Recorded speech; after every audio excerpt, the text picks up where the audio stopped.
मेरा नाम राहुल है। यह बात तब की है जब मैं कॉलेज में पढ़ता था। मैं पढ़ाई में काफ़ी होशियार था। मेरे घर के हालात इतने अच्छे नहीं थे। मेरे घर में बस मेरी माँ ही थी। मेरे पापा बचपन में ही गुजर गए थे। मेरी माँ ने लोगों के घर काम कर गुजारा किया था। लेकिन मुझे भी काफ़ी एहसास होता था कि मैं अपनी माँ की मदद करूँ। इसलिए एक दिन मैंने फैसला किया कि मैं ट्यूशन पढ़ाया करूँगा। मैंने यह बात अपने सर को बताई, तो सर को काफ़ी अच्छा लगा। उन्होंने मुझे काफ़ी सपोर्ट किया था, जिसकी वजह से मैं ट्यूशन पढ़ाने लगा था। मैं 1 बजे फ्री हो जाता और फिर 3 बजे ही सबके घर जा जाकर उनको 1-1 घंटा ट्यूशन पढ़ाता था। मेरी माँ भी काफ़ी खुश हो गई थी, क्योंकि मैं इस वजह से काफ़ी अच्छा कमा लेता था। दिन गुजरने लगे थे। एक दिन मेरे सर मुझे कहने लगे कि बेटा, मेरी एक ही बेटी है जो कि 10वीं क्लास में पढ़ती है। अगर तुम उसे पढ़ा दोगे तो मैं तुम्हारा एहसानमंद रहूँगा। मैं भी हैरान हुआ था, क्योंकि वह तो खुद एक टीचर थे, तो वह अपनी बेटी को खुद भी पढ़ा सकते थे। लेकिन कहने लगे, मेरी बेटी बहुत शरारती है, मुझसे पढ़ती ही नहीं है। अगर तुम मेरी बेटी को पढ़ा दोगे तो मैं तुम्हें काफ़ी अच्छे पैसे दे दिया करूँगा। उनकी बात सुनकर मैं भी खुश हो गया था, क्योंकि मैं जानता था कि सर काफ़ी अमीर हैं। वो अपना एक ऑनलाइन बिजनेस भी करते थे, जिसकी वजह से वह मुझे काफ़ी अच्छी चीज़ दे सकते थे। फिर मैं ट्यूशन पढ़ने के लिए राज़ी हो गया था। मैंने कह दिया कि ठीक है सर, 2-3 दिन में मैं आपके घर जाकर पढ़ा दूंगा। लेकिन सर उसी रोज़ को कहने लगे, बेटा तुम आज ही आ जाना। जैसे ही मुझे छुट्टी हुई तो मैं सर के साथ उनके घर पर चला गया। उन्होंने मुझे ड्राइंग रूम में बैठाया और कहने लगे कि मैं अभी अपनी बेटी को भेजता हूँ। मैंने 3-4 मिनट इंतज़ार किया। कुछ देर बाद उनकी बेटी जैसे ही ड्राइंग रूम में आई तो उसको देखकर मैं हैरान हुआ था, क्योंकि वह तो बहुत ही खूबसूरत थी। मुझे अपनी आंखों पर विश्वास नहीं आ रहा था कि जो मेरे सामने बैठी हुई थी, लड़की है या अप्सरा। वह मेरे सामने आकर बैठी गई। इससे पहले मैं लड़कियों से बात नहीं करता था, क्योंकि मैं थोड़ा शर्मिला टाइप का लड़का हूँ। मेरी माँ ने मेरी परवरिश बहुत ही अच्छी तरीके से की थी। मेरी कोई बहन नहीं थी, मैं इकलौता ही था। इस वजह से काफ़ी सम्मान से उस लड़की से बात कर रहा था। कुछ देर में उसे पढ़ाता था। उसके बाद मैंने उसे कह दिया कि आज के लिए इतना ही काफ़ी है। यह कहकर सर के घर से चला गया। लेकिन मेरा दिमाग अभी भी उसी लड़की के बारे में सोच रहा था। उस लड़की का नाम चमेली था। चमेली बहुत ही खूबसूरत थी। चमेली मुझे काफ़ी ज़्यादा सीरियस तबीयत की लगती थी। देखने से लग रही थी कि वह शरारती भी हो सकती है। पर अगले दिन मैं हैरान हो गया, क्योंकि मैं बिना बताए चमेली के घर चला गया था। जब मैंने चमेली को देखा तो मैंने जल्दी से अपनी आंखें झुका ली, तो अपने फ्रेंड्स के साथ खेल रही थी। मैंने उसे एक ही नज़र देखा था, लेकिन उसने जैसे ही मुझे देखा, जल्दी से अंदर चली गई। कुछ ही देर बाद मेरे पास पढ़ने के लिए आई। अब उसने थोड़ी लॉन्ग टी शर्ट डाल रखी थी। इससे पहले तो उसने कुछ अलग ही पहन रखा था। कहने लगी, सर कल मेरा टेस्ट है। मैंने उसे टेस्ट की तैयारी करवाई और उसने मान लिया कि तुमने इस टेस्ट में बहुत अच्छे नंबर लेकर आने हैं, क्योंकि मैंने बहुत अच्छी तैयारी करवाई है। मेरी बात पर कहने लगी, नहीं सर, मुझे बायोलॉजी बहुत मुश्किल लगती है। मैं अच्छे नंबर तो नहीं ला सकती, लेकिन कोशिश ज़रूर करूँगी। उसकी बात पर मैं हैरान हो गया था। पर इससे पहले कि वह रो देती, मैंने उसे कहा, चलो ठीक है, लेकिन अगर तुम फेल हो गई तो फिर वह कहने लगी, फिर सर आप मुझे कोई भी सज़ा देना, मुझे मंजूर है। उसकी बात पर मैं शरारती अंदाज में मुस्कुराने लगा था। मैंने कह दिया, ठीक है, अगर तुम फेल हो गई तो मैं तुम्हें सज़ा दूंगा। अब मैं उसका इंतज़ार करने लगा कि कब वह टेस्ट में फेल हो जाए, मैं उसे कोई सज़ा दे सकूं। ना जाने क्यों मुझे चमेली को तंग करने में काफ़ी मज़ा आने लगा था। अगले दिन भगवान ने मेरी सुन ली और वह टेस्ट में फेल हो गई थी। मेरा दिल खुशी से उछलने लगा था, लेकिन मैंने गुस्सा अपने चेहरे पर सजाया और चमेली से कहने लगा, यह तुमने क्या कर दिया? मैंने तुम्हें इतनी अच्छी तैयारी करवाई थी, लेकिन तुम टेस्ट में फेल हो गई हो। वह कहने लगी, सर आप जो भी सज़ा देंगे मुझे मंजूर है। पर मुझे पढ़ाया हुआ सब कुछ भूल गई थी। मैं क्या करती? मुझे बायोलॉजी बहुत मुश्किल लगती है। वह बहुत मासूमियत से मुझे कह रही थी। मैंने उससे कहा कि मैंने तुमसे कल क्या कहा था? कहने लगी, आपने यही कहा था कि मैं अगर टेस्ट में फेल हो गई तो आप मुझे सज़ा देंगे। मैंने उसे कहा कि ठीक है, फिर क्या सज़ा चाहिए? वह कहने लगी, आप मुझे जो भी सज़ा देंगे मुझे मंजूर है। उसकी मासूमियत और खूबसूरती पर मेरा दिल बहुत बहने लगा था। मैंने एक नज़र उसके ऊपर डाली थी। हम दोनों के अलावा कोई भी मौजूद नहीं था। मेरे साथ इतनी खूबसूरत लड़की मौजूद थी और उसकी सुंदरता को देख मेरा दिल धड़कने लगा था। अजीब अजीब से ख्याल आ रहे थे। मेरे ऊपर शैतान सवार हो गया था। मैंने उसे धीरे से कहा, तो फिर ठीक है, मेरे पास आओ, मैं तुम्हें चाहता हूँ। चमेली बहुत ही मासूम थी। वह मेरी बात मान गई और मेरे पास आकर बैठ गई। मैंने उससे पूछा कि तुम कितने साल की हो? वह कहने लगी कि मैं 16 साल की हूँ।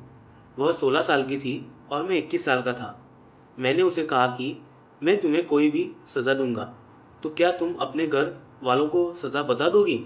वह कहने लगी, नहीं सर, मैं अपनी सज़ा क्यों बताऊंगी? अगर ऐसा किया तो पापा मुझ पर गुस्सा होंगे, क्योंकि मैं आपके पढ़ाने के बावजूद अपनी पढ़ाई पर ध्यान नहीं दिया। इसलिए मैं वह सदा किसी को क्यों बताऊंगी? मैं खामोश हो गया था। उसका गुलाबी सराफा देखकर मेरा दिल चाहा उसे बाहों में भरकर चूम लूं, लेकिन मेरा दिल यह करने से इनकार कर रहा था। कहीं न कहीं मेरी माँ की दी हुई अच्छी परवरिश से मुझे रोक लिया था। इसलिए मैंने फैसला कर लिया और उसे कहा कि मैं आज तुम्हें सज़ा नहीं दूंगा, लेकिन अगर आइंदा तुमने किसी भी टेस्ट में इस तरह की कोई भी गलती की और फेल हो गई तो मैं तुम्हें ज़रूर सज़ा दूंगा। चलो आज के लिए इतना ही। मैं उसे माफ़ कर देता हूँ। तो वह खुश हो गई थी और मैं वापस उसे पढ़ाने लगा था। एक दिन मैं कॉलेज में ही था जब सर मेरे पास आए और कहने लगे, बेटा, मुझे तुमसे कोई बात करनी है। मैंने सर से कहा, सर मैं क्लास ले लूँ, उसके बाद आराम से आपके पास आ जाऊँगा। आपने मुझे जो भी कहना है कह दीजिएगा। इस तरह से मैं क्लास के बाद सर के पास गया तो सर बिज़ी थे। कुछ देर बाद मैं अंदर गया। सर कहने लगे, हाँ बेटा, बैठो। मैंने तुमसे चमेली के बारे में बात करनी है। यह सुनकर मैं हैरान हो गया था कि अचानक से उनका ये क्या बात करनी है। लेकिन सर कहने लगे, बेटा, मैं चाहता हूँ चमेली तुम्हारे घर चली जाए।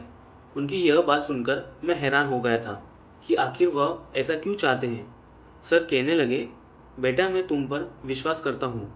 तुम बहुत अच्छे लड़के हो, इसलिए चाहता हूँ मेरी बेटी तुम्हारे पास ही रहे, क्योंकि मुझे किसी काम के लिए बाहर जाना है। लेकिन शहर में मेरा कोई नहीं है जिसके पास मैं अपनी बेटी को छोड़ दूँ, और वैसे भी उसके टेस्ट हो रहे हैं। मैंने यही सोचा कि तुम उसको पढ़ाते हो, इसलिए मैं तुम्हारे पास छोड़ देता हूँ। तुम्हारे घर पर तुम्हारी माँ है उसका ध्यान रखने के लिए। मैंने सर की बात सुनी तो मैं हैरत में डूब गया था कि मैं क्या फैसला करूं। लेकिन मैंने सर को कह दिया, सर कोई बात नहीं, मैं आपकी बेटी को अपने घर पर ही पढ़ा दूंगा। लेकिन अंदर से मेरा दिल कहीं काम नहीं कर रहा था, क्योंकि मैंने बहुत मुश्किल फैसला लिया था कि ऐसा कैसे हो सकता है कि मैं अपने दिल को, चमेली को अपने ही घर में देखकर कैसे संभाल सकता हूँ। इतनी खूबसूरत लड़की मेरे पास मेरे साथ रहने वाली थी। लेकिन फिर मैंने अम्मा का सोचा कि वह तो घर पर मौजूद होंगी, मैं उसे अपनी माँ के पास सुला दिया करूँगा। यही सोचकर मैंने सर को हाँ कर दी थी। फिर सर मुझे अपने साथ अपने घर ले गए। संदेश चाय शमिली को फ़ोन करके तैयार रहने के लिए कह दिया था। उसके साथ एक छोटा सा बैग भी था। चमेली काफ़ी उदास थी। सर उसे समझाने लगे, बेटा देखो, अपने टीचर को तंग नहीं करना है। अब यह आपको पढ़ाएंगे और इनकी माँ आपका ख्याल रखेंगे। इन पर भरोसा कर रहा हूँ। लेकिन तुम बहुत शरारती हो। मुझे डर है कि कहीं टीचर को तंग करो ना और वह तुम्हें डांट ना दे। इसलिए मैं चाहता हूँ कि उन्हें तंग मत करना और वह जैसा पढ़ाए वैसा ही पढ़ना। वह जो कहे उस बात को मानना। वही करना है जो तुम्हारे सर कहें। चमेली कहने लगी, ठीक है पापा, मैं सर को शिकायत का मौका कभी नहीं दूंगी और सर को तंग भी कभी नहीं करूंगी। इस तरह मैं चमेली को अपने घर लेकर चला गया था। मेरे पास कोई गाड़ी तो नहीं थी। मैं मोटरसाइकिल पर था, इसलिए चमेली को अपने पीछे बैठाया और उसका बैग मैंने अपने आगे रख दिया था। चमेली काफ़ी आराम से बैठ गई थी। उसने एक हाथ मेरे कंधे पर रख दिया था, तो मुझे कुछ अजीब सा महसूस होने लगा था। मेरा दिल अजीब अंदाज में धड़क उठा था। मैं जितना चाहता कि उस लड़की से खुद को दूर रखूं, उतना ही मेरा दिल उसी की तरफ खींचने लगा था। लेकिन मैंने खुद पर काबू पाया और उसे अपने घर लेकर गया था। अम्मा ने मैं उसे देखा तो बहुत हैरान हो गई थी। मैं अम्मा को सारी बात बता दी थी। कहने लगी, इधर आओ बेटा, मुझे तुमसे कोई बात करनी है। मैं अम्मा के रूम में गया तो अम्मा कहने लगी, बेटा, तुमने यह क्या कर दिया? तुम जानते हो ना कि तुम्हारी कज़िन की शादी है, जहाँ मैंने भी जाना है, पर शादी दूसरे शहर में है।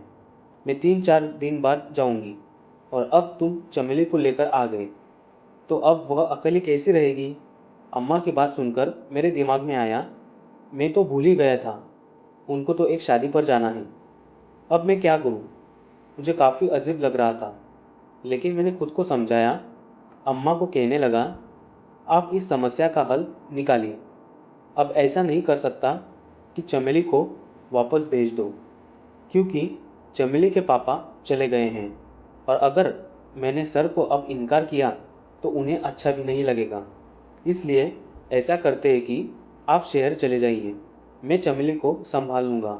वह बहुत ही अच्छी बच्ची है, मुझे कोई दिक्कत नहीं है।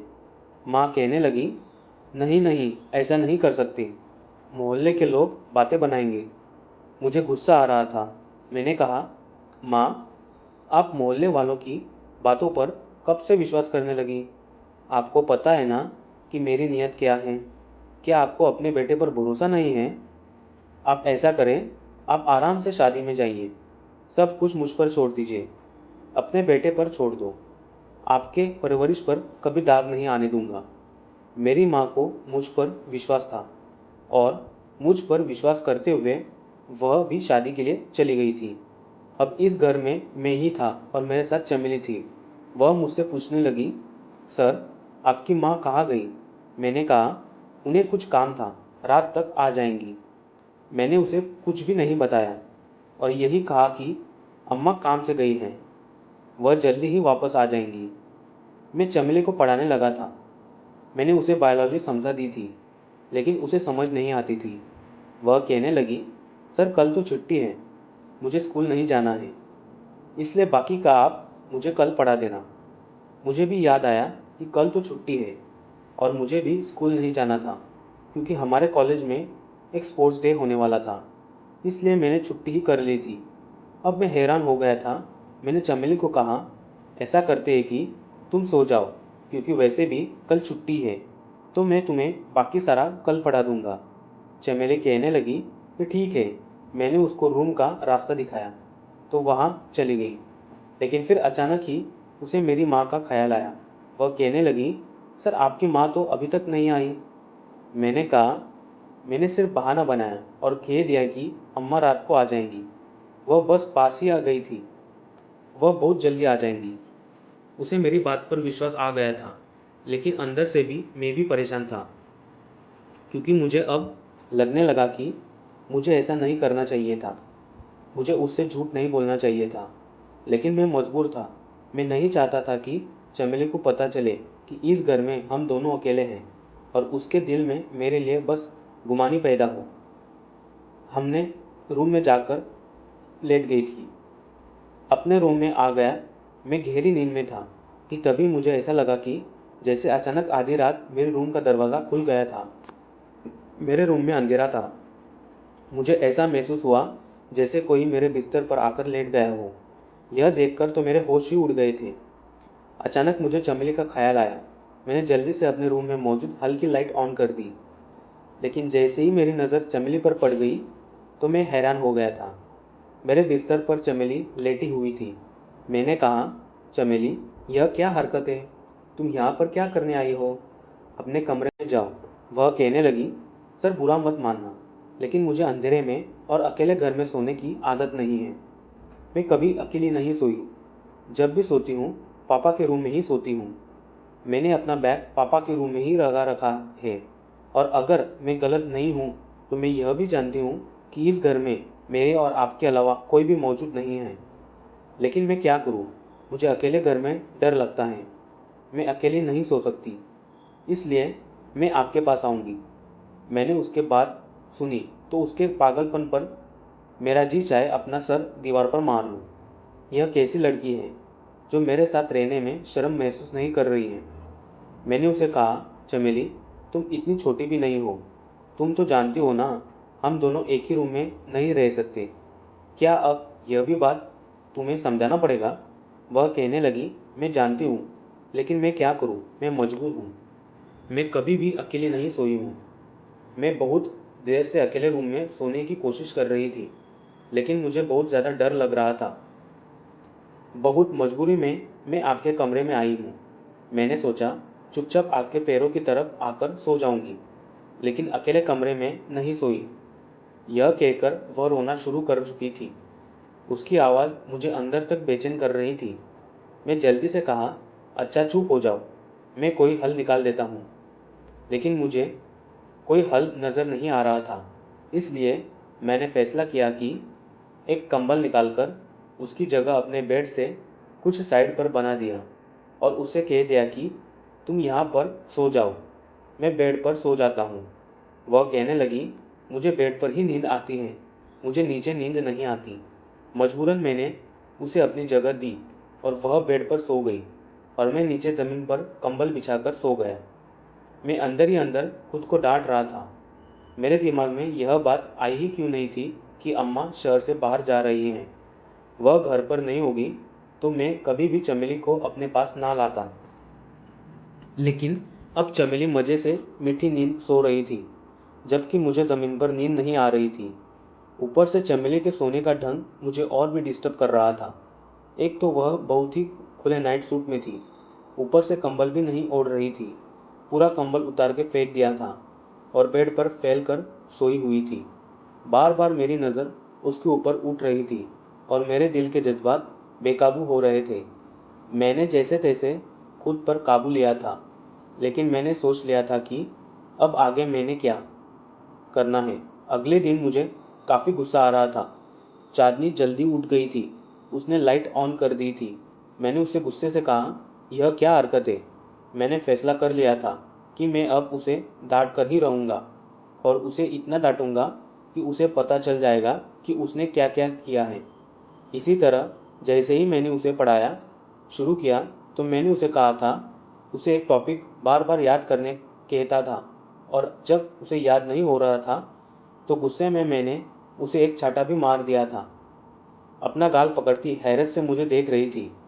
मैंने यह चाहता था जानबूझकर मारा था ताकि रात को वह मेरे करीब फिर से ना आए। मैं नहीं चाहता था कि जज्बात में बहकर मैं कोई गलत कदम उठा लूँ। चमेली भी समझ गई थी। बड़ी बड़ी आंखों में आंसू भर कर कहने लगी, ठीक है, मैं अब आपको कभी तंग नहीं करूँगी। मैं वापस अपने घर चले जाती हूँ। लेकिन मैं भी मजबूर था। मैं उसे वापस नहीं भेज सकता था।